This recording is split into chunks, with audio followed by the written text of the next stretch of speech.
Yes, atuwuliriza ate olwaleero tukyaziza omukungu okuva mu gavumenti eya wakati okuba nga atubuulira ku ebyo ebikwatagana n'ekiwuka kino oba n'embeera egenda maaso mu ggwanga kaakano. Tukwaniriza ssebo gwali eyo osobola okuba ng'okuba essimu n'oba ng'omubuuza ekibuuzo kyonna ky'oyagala oba okutangaazibwa kwonna kw'oyagala okufunamu olunaku olwaleero. Hello presenter. Ali ku ssimu? Nze manager wa Paul Job Kafeero omugenzi. Yes sir.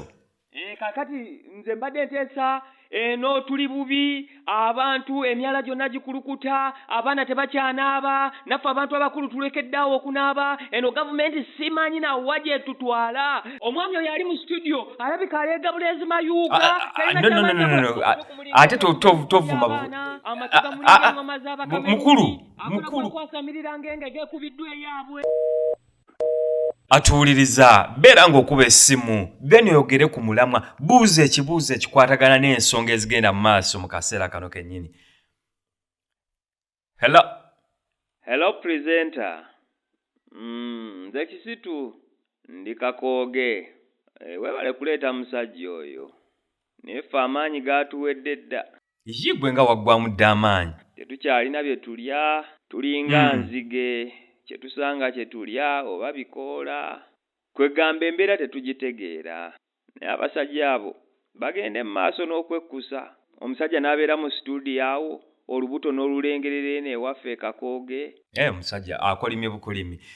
Okay. Ali ku ssimu gamba lo. Hello presenter. Nze Mama Hafsa wano Ekitende. Yes, Mama Hafsa. Njagala okubuuza omukulu oyo. Twalabye gavumenti ng'eriira ow'embuzi. Nange bwe mba nalina embuzi naye nga yafa dda. Gavumenti esobola okunkompasetinga. Embuzi yafa mwaka ki? Yafa myaka nga 10 emabega. Era nayo yakoonebwa konvoyi y'omukulembeze w'eggwanga? Naye era yagita yali akola mu kitongole kya gavumenti. Nali mu bbaala n'abaawo omusajja n'angulirayo obucupa awo ne ntamiira kwegamba kale tufulume ebbaala nga banaatera ogisiba. Ngenda okuzuuka ku makya nga ndiwo oyo omusajja. Ngenda okukwata ku mbuzi we yali nga wasigaddewo megowa. Nange gavumenti esobola okunkompasetinga mu mbuzi yange eyo. Mama Hafsa sirabika embuzi gy'oyogera. Nange basobola okumpa mu mbuzi yange ne bampa